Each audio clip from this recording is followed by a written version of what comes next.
Hello, नमस्कार। मैं Awadhesh sir. मैंने वादा किया था कि सर आज से मैं वीडियो दूंगा आप लोग को, और तैयारी में लग गए हैं। तो आप लोग भी तैयारी में अब लग जाइए, काहे कि अब गर्दा गर्दा उड़ा देना है। अब बैठना नहीं है सर। ऐसा नहीं कि लॉकडाउन लग गया तब हिम्मत हार देना है। हिम्मत हारने नहीं दूंगा मैं हूँ ना। टेंशन क्यों लेते हैं आप लोग। अब हम लोग कंटिन्यू बने रहेंगे। तो अभी तो रेलवे के लिए मैं क्वेश्चन लेकर के आया हूँ, और कल से मैं एक बैच वॉल्यूम 1 का और एक बैच वॉल्यूम 2 का, जो वॉल्यूम 1 में आते हैं रेशियो, मिश्रण, एज, पार्टनरशिप, एवरेज, परसेंटेज, लाभ हानि, साधारण, चक्रवृद्धि ब्याज, ये सब वॉल्यूम 1 में आते हैं। इसके लिए एक वीडियो दूंगा, और दूसरा वीडियो समय काम, पाइप टंकी, समय दूरी, ट्रेन, नौधारा, ये सब के लिए दूंगा। तो बने रहिए। अब आप लोग आराम से पढ़ते रहिए, और कॉपी कलम ले करके बैठिएगा। जितना भी क्वेश्चन मैं पढ़ाऊंगा वो सब का PDF टेलीग्राम पे रहेगा। बस सॉल्यूशन आप लोग सिर्फ अपना कॉपी में करते चलिएगा। तो हिम्मत नहीं हारना है भाइयों, लगे रहिए। अब तो चलिए, अब हम लोग देखते हैं आज का पहला क्वेश्चन। ये रहा, कहता है कि यवन की आयु 15 वर्ष पहले पवन की आयु की 4 गुनी थी। नाम अटपटांग है लेकिन ध्यान देना है। यवन की आयु, यवन है ना, चवन की आयु 15 वर्ष पहले पवन की आयु के 4 गुना था। तो माने 100 होगा तो ये 4x होगा। लेकिन सर 15 साल पहले से अगर वर्तमान लाएंगे तो दोनों में 15 जुड़ जाएगा। आगे बढ़िए। अब कहता है कि पवन की वर्तमान आयु सुनील की 2 वर्ष पहले की आयु का 1/3 था। कहता है कि पवन की जो वर्तमान आयु है, इसे और बंदा है सुनील। पवन की वर्तमान आयु जो है इसे सुनील की 2 साल पहले की आयु का, माने सुनील की आयु 2 साल पहले है, इसका ये 1/3 है। तो जरा देखिएगा कि जब इसका ये 1/3 है तो सुनील इससे तिगुना होगा। माने कि अगर सुनील का एज हमको निकालना है तो पवन जो है इसे सुनील से 1/3 है, तो सुनील इसे तिगुना होगा बाबू। अब देखिएगा, तो जब इसे तिगुना होगा तो सुनील की आयु 3x + 45 हो जाएगा। लेकिन कब? 2 साल पहले। तो 2 साल पहले से अगर वर्तमान लाएंगे तो 2 जोड़ देंगे, यानी कि तीनों के वर्तमान निकाल करके हम लोग कंप्लीट हो गए हैं।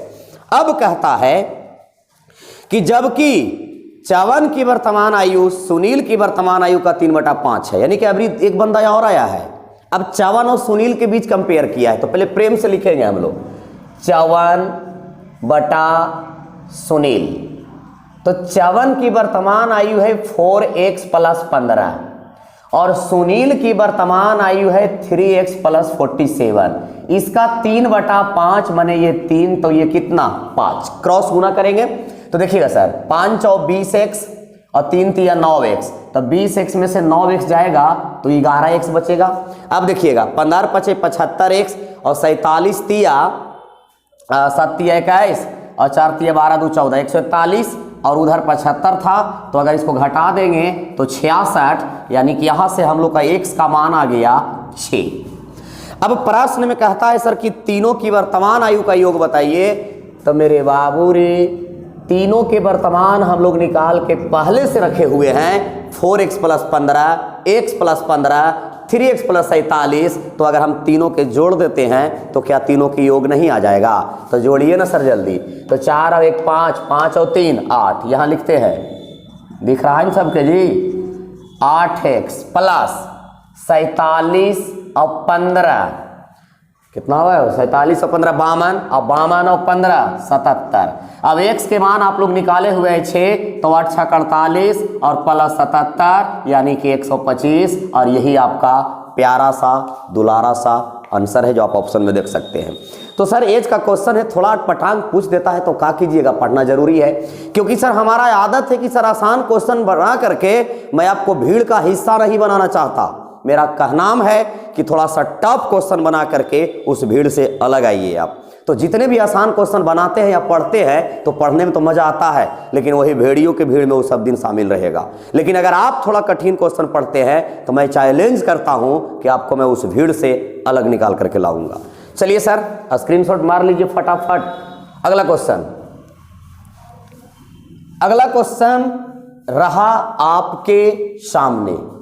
कहता है बबुआ, क्वेश्चन है कि एक व्यक्ति 6 बजे स्थान P से चलना शुरू करता है और 3 किलोमीटर प्रति घंटा की गति से स्थान Q तक जाता है।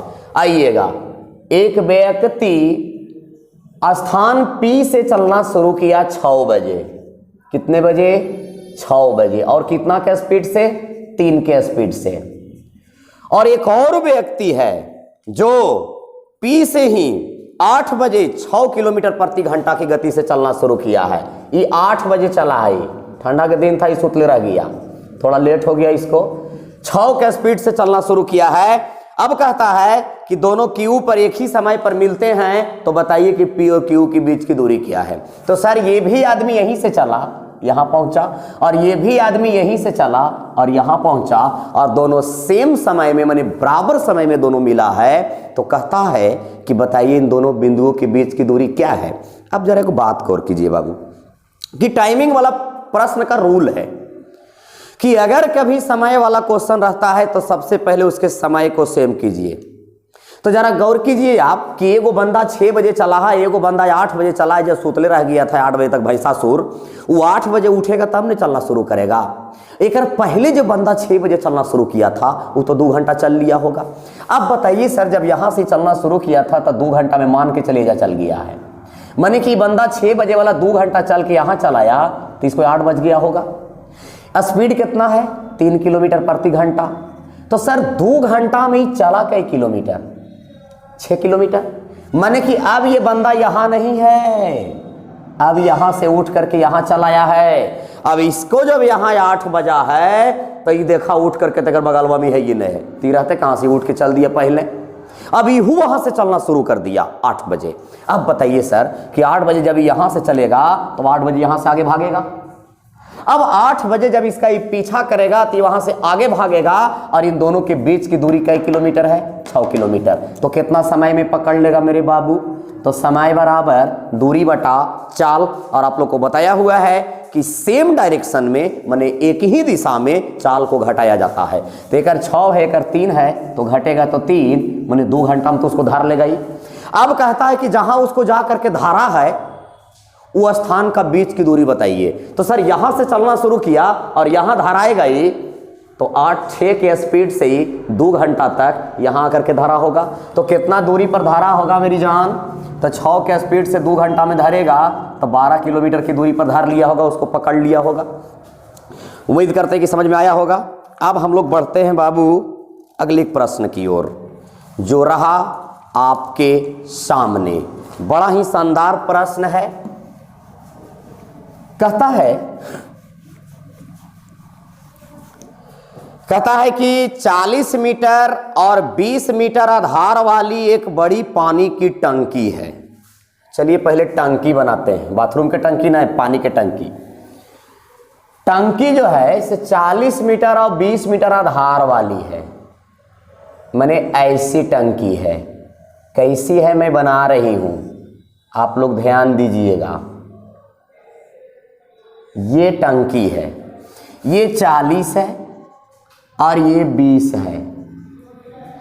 अब कहता है बाबू कि टंकी में 7/22 मीटर की त्रिज्या वाला एक नल से पानी गिरता है। तो टंकिया में नले से नहीं पानी गिरेगा, माने नल ऐसा लगल है, ऐसा नल, इतना मोटा नल लगल है ऐसा। अब इससे पानी इसमें गिरता है, एकदम डीजल चालू है धकाधक।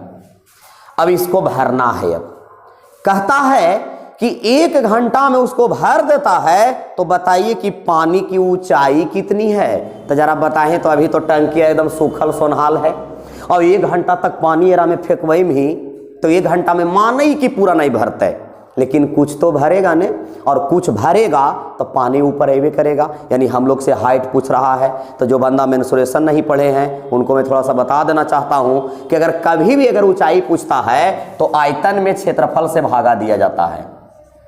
आयतन में होता है लंबाई गुने चौड़ाई गुने ऊंचाई, और क्षेत्रफल में होता है लंबाई गुने चौड़ाई। तो LB से LB अल्लाह के प्यारे हो जाएगा। तो देखिए तो हाइट निकल करके आ रहा है कि नहीं।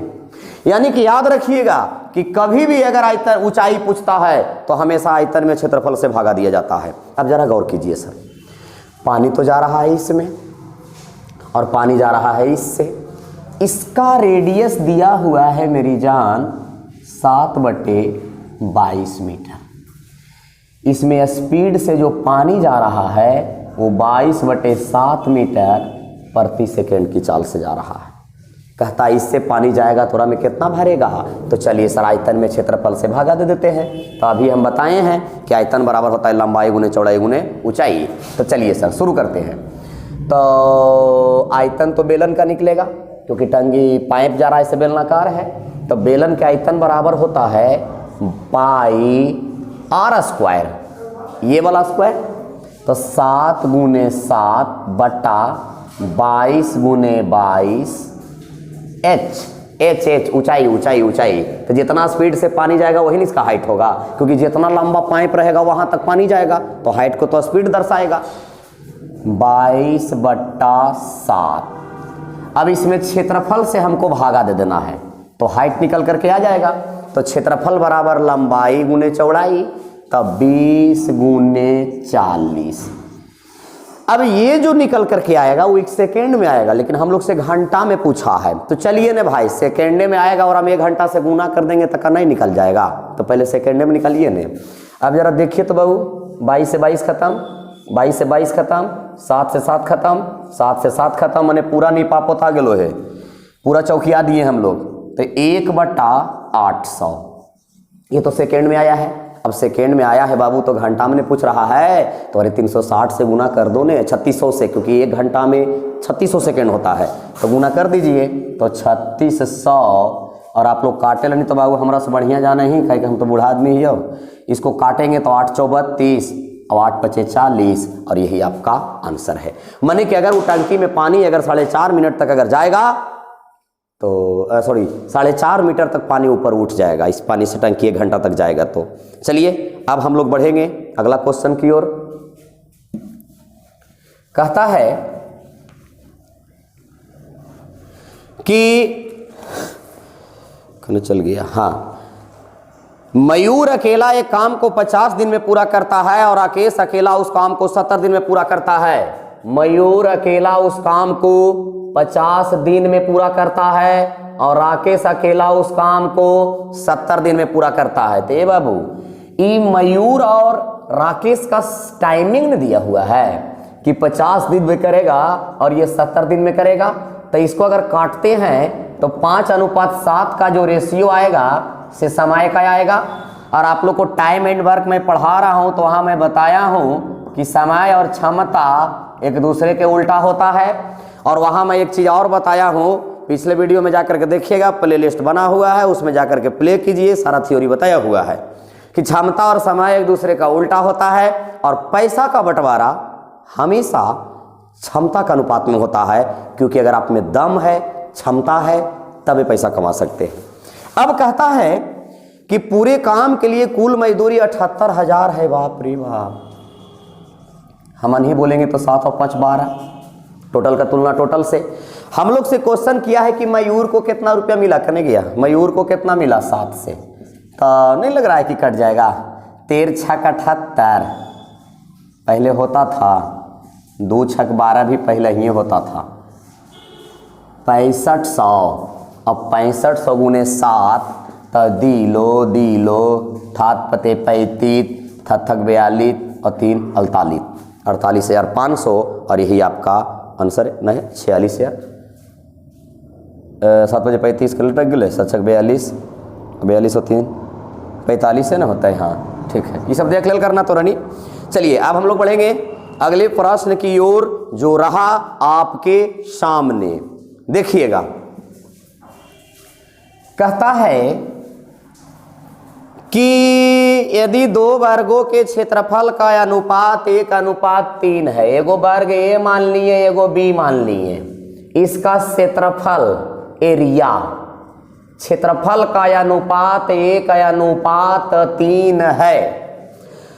अब सबसे पहली बात, सबसे बड़ी बात, क्षेत्रफल का अनुपात अगर 1:3 दिल है मेरी जान, तो क्षेत्रफल से अगर भुजा निकालना है तो रूट चढ़ाया जाता है।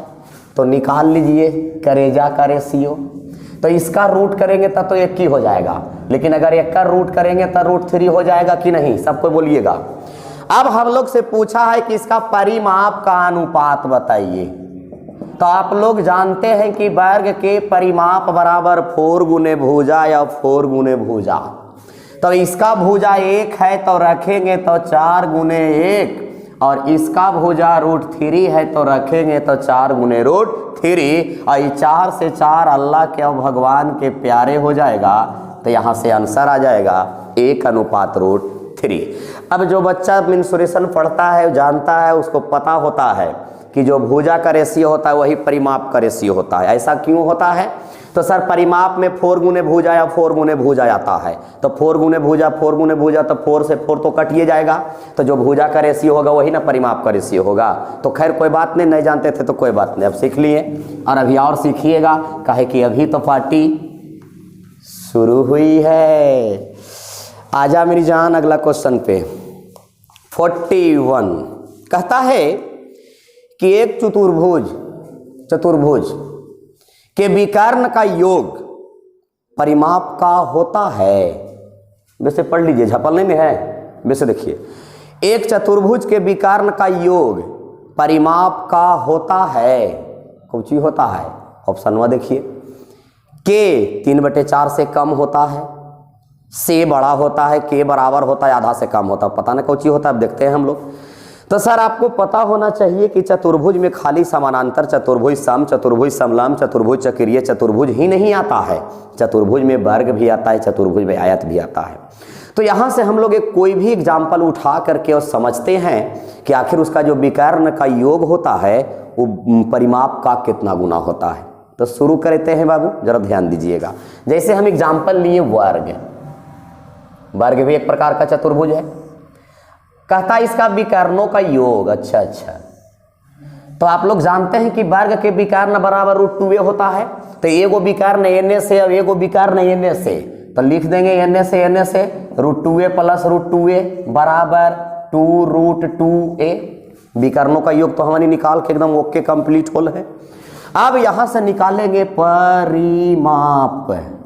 तो आप लोग जानते हैं कि वर्ग के परिमाप बराबर 4 गुने भुजा। अब जरा सा आप गौर से अपनी गंदी नजरों से प्रश्न को देखिए। कहता एक सम चतुर्भुज के विकर्णों का योग परिमाप का होता है। तो परिमाप का होता है तो आप लोग को बताया गया है कि अगर जिसके बगल में का लगल रहेगा उसको नीचे रखते हैं। तो परिमाप का, तो परिमाप को नीचे रखिए और विकर्ण को ऊपर रखिए। अब ई से ही कट जाएगा और 2 दूनी 4 भी कट जाएगा। अब √2 का मान 1.41 लंफन होता है, लेकिन उतना लेके नहीं चलना है, इतने में हमने के चेक हो जाएगा। अब इसको अगर हम काट रहे हैं बाबू तो 0.7 आ रहा है। अब आप ऑप्शन में देखिए और ऑप्शन में देख करके मिलाइए कि 0.7 जो है से 0.5 से बड़ा है। तो ऑप्शन नंबर डी तो पहले चल गए। अगला आ जाइए सर ऑप्शन नंबर ए में, लग रहा है। कहता है के 3/4। तो तोरहनी हमरा से बढ़िया जानता है कि 3/4 का मतलब होता है 0.75। अब बोलिए तो सर राशि काम है कि नहीं, क्योंकि ये 70 है। तो आपका आंसर कौन हो जाएगा? ए। चलिए अब हम लोग बढ़ते हैं अगले प्रश्न की ओर। अगला क्वेश्चन आपके सामने आ गया है। कहता है बाबू, कौन चल गया बाबू? हाँ, कहता है कि 2 प्रकार के डिब्बा देख ले भैया, ये आकार में बहुत लंबा चौड़ा है। और तो हम कहते हैं कि अगर हमसे अगर पढ़ता है तो मॉडल देख के नहीं डरल करो, क्योंकि साइज बहुत बड़ा बड़ा रहेगा लेकिन उसका परिणाम बहुत छोटा रहेगा। कहता है कि 2 प्रकार के डिब्बा में प्रत्येक में 48 मिठाई आ सकती है, बहुत बढ़िया बात है। जबकि दूसरे प्रकार के डिब्बा में प्रत्येक में 80 मिठाई आ सकती है, वो ठीक है कहना है। यदि किसी व्यक्ति को अदृश्य रूप से दोनों प्रकार के डिब्बों में कोई एक ही चुनना है तो इसे पास मिठाइयों की न्यूनतम संख्या कितनी होनी चाहिए? धरा गले। आप लोग को पता होना चाहिए कि अगर न्यूनतम माने छोटी की बात करता है तो LCM और बड़ी की बात करता है तो HCF। कहता है न्यूनतम संख्या क्या होना चाहिए जिसमें डिब्बों को पैक करने के बाद ना तो कोई मिठाई बचे और ना ही कोई डिब्बा के खाली स्थान रहे, माने कि मिठाइयों भी पूरा हो जाना चाहिए और डिब्बा भी एकदम फुल हो जाना चाहिए। तो देखिए मेरी जान, इधर आइएगा। पहला डिब्बा में 48 मिठाई रखता है और दूसरा डिब्बा में 80 मिठाई रखता है। अब कहने का मतलब है इसका कि ऐसा हमनी के पैक करना है कि ना तो कोई मिठाई बचे और ना ही तो कोई डिब्बा खाली बचे। तो आप जरा गौर कीजिए, मैंने कहने का मतलब है कि ऐसा संख्या चुनिए कि एरा अवेरा से भाग देने पर कोई शेषफल ना बचे। उस बात को अब ढाल के लाइए आप एलसीएम पे। कहता है ना तो कोई मिठाई बचे और ना तो कोई डिब्बा खाली बचे। तो यहाँ से दिमाग ढालिए, आप दिमाग को मोड़िए। आप कहने का मतलब है कि 48 और 80 से अगर भाग दिया जाए तो कोई संख्या शेषफल ना बचना चाहिए। तो अब आप लोग गौर कीजिएगा कि इन दोनों से भाग देने पर वही संख्या होगा जिसमें शेषफल नहीं बचेगा। उस संख्या का शुभ नाम क्या है? एलसीएम। ये अपना एलसीएम को ही ना पूरा पूरी काट सकता है और किसी का औकात है काटे के। जब भी काटेगा तो अपना एलसीएम को काटेगा। तब बाबुआ रे ना का अब इन दोनों को एलसीएम निकाल देते हैं। तो निकाल देते हैं हम हुआ कुछ। तो 2 दूनी 4 दूनी 8 दूनी 16 तिया 48। 16 तो होल है। अगर हम खाली 5 जोड़ दे ही है तो 16 पचे 80 हो जाएगा। एलसीएम निकालने का तरीका है। तो 48 यहाँ तक है और 5 हुमा तक है तो 8 पचे 40 और 5 और 20 और 4 5 और 20 और 4 5 और 20 और 4 24, यानी हमारे पास टोटल मिठाई 240 है। साइज देखिए कितना बड़ा है, सॉल्यूशन देखिए कितना छोटा है। चलिए आगे बढ़ते थे। यही सब तो कमाल है रेडियंट 0.1 का। अब आइए बाबू अगला क्वेश्चन की ओर। अगला क्वेश्चन कह रहा है कहता है एक परीक्षा में पूर्व को 60% अंक प्राप्त हुआ। बढ़िया बात है, बेचारा पास हो गया। 60% ला करके फर्स्ट डिवीजन हो गया। 60% नंबर उनका तो लाया है। फिर कहा एकान परीक्षा में 25 में से 18 मिल ले लटक गए। 25 नंबर के एग्जाम दल का है और मिला कितना? 18 है बाबू। तो जब यहाँ परसेंटेज में है तो जरिए रो परसेंटेज में बदल दीजिए कि 25 नंबर के एग्जाम दिया अब 18 नंबर मिला तो कै परसेंट मिला? तो 72% मिला बुतरुआ के। चला भाई 72 मिल गया इसको 60 मिला था पहले। माने पहले मिला 60% और बाद में मिला 72%। इसके कारण कुल प्रतिशत 67.5 हो गया। वाह, 67.5 हो गया है कुल प्रतिशत। तो अब इसको देख करके आप लोग के दिमाग में वो बात आ गया होगा कि इस प्रकार का कंडीशन अगर बनता है तो इसी को हम लोग मिश्रण के नियम कहते हैं। और मिश्रण के नियम का तरीका है कि अलग अलग तब तक अलग अलग, अब मिला के तो कहाँ? बीच में। आइए सर, तो मिला के बीच में रखल है। अब मिश्रण का नियम में कहता है बाबू कि दोनों को घटा दीजिएगा। तो इन्हें से 7.5 आ जाएगा। अब इसको घटाइए तो 2.5 देंगे तो 70 और उन्हें 2 आव है तो 4.5 हो जाएगा।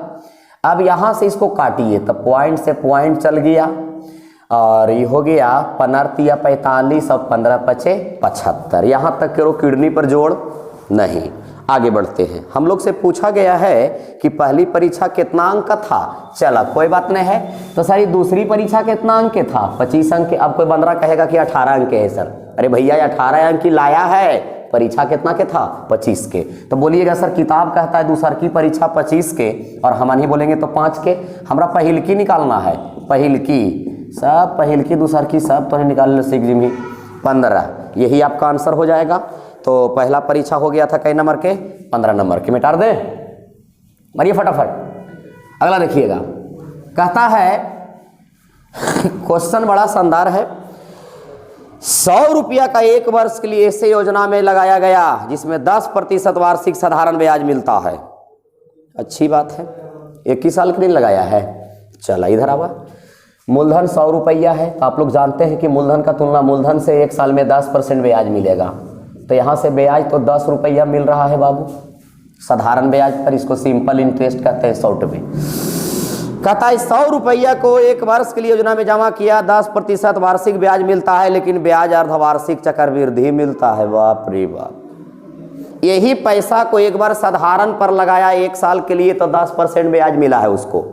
अब यही पैसवा के इस 100 रुपया के चक्रवृद्धि ब्याज पर लगाएगा अर्धवार्षिक। अर्धवार्षिक का मतलब होता है मेरे बाबू छमाही। छमाही। अब अगर आप लोग CI नहीं पढ़े हैं तो कोई बात नहीं, मैं पढ़ाता हूँ। छमाही का रूल है कि दर में 2 से भागा और समय में 2 से गुणना। तो सर छमाही के लिए दर में 2 से भागा पड़ता है मेरी जान, तो ये 5% आ जाएगा, और इसमें 2 से गुना करेंगे तो ये 2 बरस आ जाएगा। माने कि हम लोग को चक्रवृद्धि ब्याज 2 साल का निकालना है, तो हम आप लोग को सिखाते हैं कि अगर 2 साल निकालना है तो 2 बार लाइन मारेंगे, और 3 साल निकालना है तो 3 बार लाइन मारेंगे, लेकिन 2 साल निकालना है तो 2 बार लाइन मार दिए हैं। उसके बाद आप लोग को हम सिखाते हैं कि सबसे पहले सिंपल इंटरेस्ट निकलता है। तो अरे बाबू 5% दर है तो 10 का 100 का 5 5, यहाँ भी 5, लेकिन इसका भी तो 5 निकलेगा, क्योंकि आप लोग जानते हैं कि चक्रवृद्धि ब्याज जो ब्याज लगाता है वो हमेशा ब्याजों पर लगाता है, मूलधन पर भी लगाता है। तो भैया मूलधन पर तो ब्याज ले लिया, लेकिन ये ब्याजों पर ब्याज 5% लेगा, तो ये 5 का 5% निकालिएगा मेरे बहादुर, तो ये आ जाएगा 25/100 माने 0.25।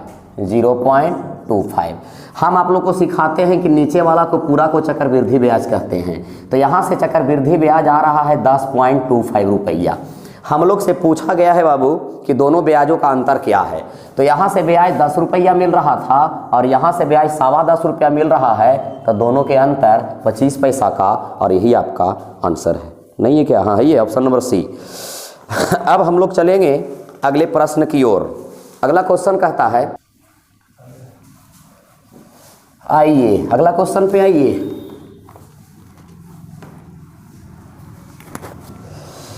कहता है कि कक्षा में लड़कों का औसत 52 है और लड़कियों का औसत 42 है। चल इज्जत बच लो, पढ़ने के ज़्यादा हो, 52 नंबर, लड़की के 42 नंबर मिला है बाबू, और संपूर्ण कक्षा का औसत 50 है। तो हम अभी ये बोल के गए हैं कि मिश्रण का नियम कहता है कि अलग अलग तब तक अलग अलग, और जब दोनों मिला के तो कहाँ? बीच में। अब बताइए सर, मिश्रण के नियम में घटाया जाता है मेरे बहादुर, तो ये घटाएंगे तो ये 8 आ जाएगा, और ये घटाएंगे तो 2 आ जाएगा, ये कट जाएगा तो 4:1। हम लोग से क्वेश्चन किया गया है कि कक्षा में लड़कों का प्रतिशत बताइए। चलिए सब बात लड़के के बारे में कर रहा है, लड़की को पूछियन रहा है, तो जीवा कर नहीं। तो लड़का का प्रतिशत निकालना है, तो लड़का है कई गो? 4 गो। टोटल कितना में? 5 में। परसेंटेज के लिए 100, ये कट जाएगा तो 20 चौके 80%। चलिए इसी के साथ हम लोग बढ़ेंगे। अगला क्वेश्चन बड़ा ही शानदार प्रश्न है, ध्यान दीजिएगा। कहता है बाबू की 2 संख्या का समांतर माध्य 45 है। हमने आप लोग को चिल्ला चिल्ला के बताया है कि आज के डेट में औसत कभी नहीं लिखता है, वही औसत को लिख देता है समांतर माध्य। तो 2 संख्या का समांतर माध्य 45 है सर, तो दोनों संख्या का योग 90 हो जाएगा, क्योंकि औसत 45 तो योग कितना? 90। तो इसको हम लोग लिख सकते हैं बाबू कि x + y बराबर 45 × 2 यानी कि 90। अब जरा गौर से समझिएगा। कहता है छोटी संख्या में 20% की कमी और बड़ी संख्या में 30% की वृद्धि कर दिया जाए। ओके, जैसे कहा है वैसे करेंगे। तो बड़ी संख्या को हम लोग x माने हैं और छोटी संख्या को y माने हैं। तो क्वेश्चन में आपको बोल रहा है, एकदम साफ सुथरा बोल रहा है कि छोटी संख्या में 20% की कमी, तो छोटी संख्या तो y है, तो 20% की कमी कीजिएगा मेरी जान तो 80/100, और बड़ी संख्या में 30% की वृद्धि कीजिएगा तो 130/100। रिजल्ट ये आ जाएगा। आगे बढ़िए। फिर कहता है यदि छोटी संख्या में 30% की वृद्धि, तो बाबू रे छोटी संख्या तो y है, एरा में 30% की वृद्धि करेगा तो 130/100। बड़ी संख्या में 20% की कमी, तो 20% कमी करेगा बाबू तो ये हो जाएगा 80/100। ये रिजल्ट ये आ जाएगा। और कहता है कि यही दोनों का अंतर 15 है, क्योंकि मैं आप लोग को बताता हूं कि अधिक और कम का मतलब अंतर होता है। तो हम लोग से बोला गया है, एक बार फिर से दोहरा रहा हूं मैं, ध्यान से सुनिएगा। 2 संख्या है x और y, इसका समांतर माध्य 45 है, माने औसत 45 है। तो औसत 45 है बाबू, तो योग 90 हो जाएगा। बड़ी संख्या को x माने हैं, छोटी संख्या को y माने हैं। कहता है कि छोटी संख्या में 20% की कमी कर दिया जाए और बड़ी संख्या में 20% की वृद्धि कर दिया जाए। फिर छोटी संख्या को 30% से बढ़ा दिया जाए और बड़ी संख्या को 20% से घटा दिया जाए तो 15 अधिक आता है, माने दोनों का अंतर 15 का है। तो यहाँ से आप लोग देखिए प्यारे, परसेंटेज के लिए 100, यहाँ से देखिए ये सब 0 0, तो ये सब चौकिया देंगे हम लोग। यहाँ से बाबू एलसीएम 10 हो जाएगा, ये हो जाएगा 13x + 8y माइनस, यहाँ से भी बाबू एलसीएम 10 हो जाएगा, तो 8x + 13y। चलिए काहे कि तो नहीं कमेंट कर देना कि तुरंत भर में गलती बना दल को है, इसलिए हम कर देते हैं ब्रैकेट। अब एलसीएम एक बार फिर से 10 होगा बाबू। अब एलसीएम अगर एक बार फिर से 10 होगा मेरी राजा, तो देखिए इधर क्या होगा, ये हो जाएगा 13x + 8y minus 8x minus हो जाएगा बाबू, minus minus plus minus minus 13y, ये रिजल्ट आया।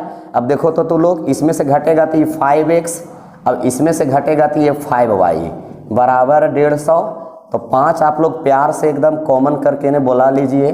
तो सर यहाँ से आ गया x माइनस वाई बराबर 30। आप लोग याद कीजिए कि हमने बताया है कि अगर दो संख्या का योग दिल रहे, दो संख्या का अंतर दिल रहे, तो अगर छोटी संख्या कहेगा तो जोड़ के 2 से भागा, बड़ी संख्या कहेगा तो जोड़ के 2 से भागा, और छोटी संख्या कहेगा तो घटा के 2 से भागा। अब आप अपना प्रश्न में देखिए कि कौन संख्या बोला है। तो आपका प्रश्न बोल रहा है बाबू की दो संख्याओं में से सबसे छोटी संख्या क्या है। तो छोटी संख्या 30 और अगर बड़ी कहता तो 60। सर हमें लगता है कि आप लोग को अच्छी तरह से समझ में आया होगा। काहे कि इस टाइप का प्रश्न सर आपका रेलवे पूछता है, और ये पूछा हुआ प्रश्न है, आप नज़र उठा करके देखिए कि भीड़ का हिस्सा बनना चाहते हैं कि भीड़ से अलग होना चाहते हैं। अगर भीड़ से अलग होना चाहते हैं तो उन भेड़ियों का साथ छोड़ दीजिए, क्योंकि सर इस टाइप का प्रश्न आपका रेलवे पूछ लिया है। सर मैं कैसे आसान आसान पढ़ाऊँ, तो सारा चीज़ मिलेगा। अब बने रहिए। अगला क्वेश्चन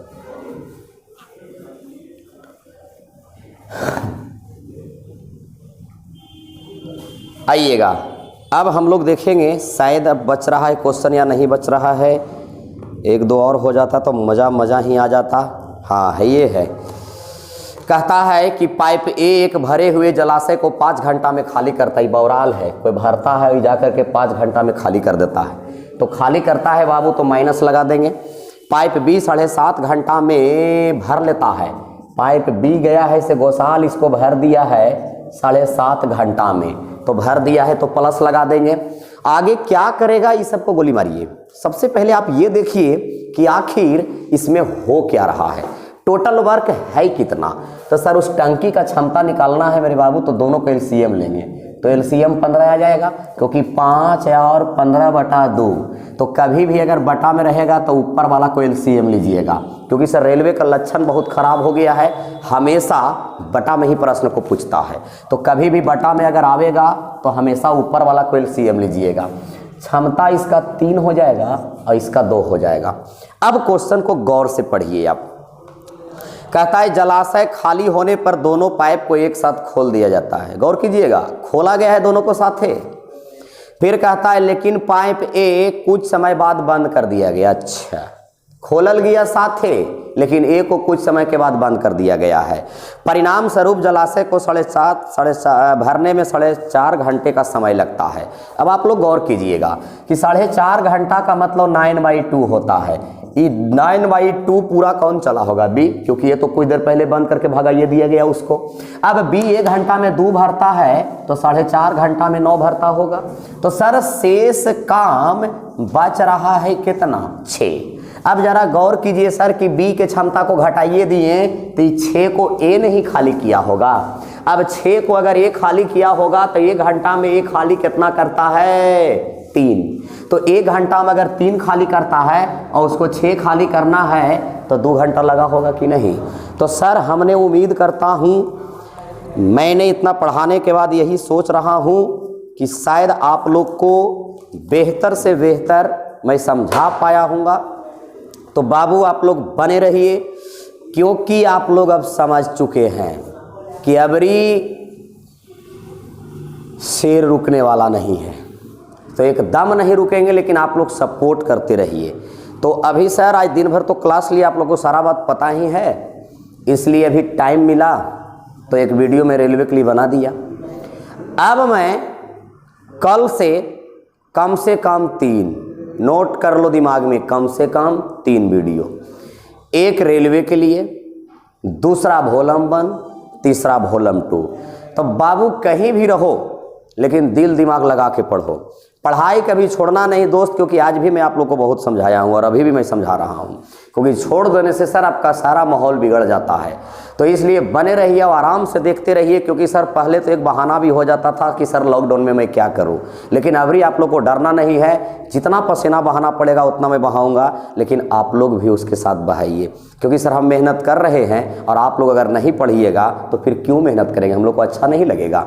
तो वीडियो को एकदम गर्दा उड़ा के शेयर कर रहा है, जितना हो सके दुश्मन रहे वहाँ भी भेज देना है। तो चलिए ठीक है, आज के लिए हम लोग लास्ट करते हैं क्लास को, लेकिन कल से उम्मीद रखिएगा कि आपका सारा चीज़ मिलेगा। 1, 2 प्लस RLYD माने कि रेलवे ग्रुप डी सब जारी रहेगा। तो सर अब हमको विदा कीजिए, मैं अब जा रहा हूँ। आप लोग वीडियो को देखिए, पढ़िए, लाइक कीजिए, सब्सक्राइब मत कीजिए लेकिन शेयर जरूर कीजिएगा ताकि अगला भी पढ़ सके। तो ठीक है मेरे दोस्त, आज के लिए इतना ही। गुड नाइट, जय हिंद, जय भारत।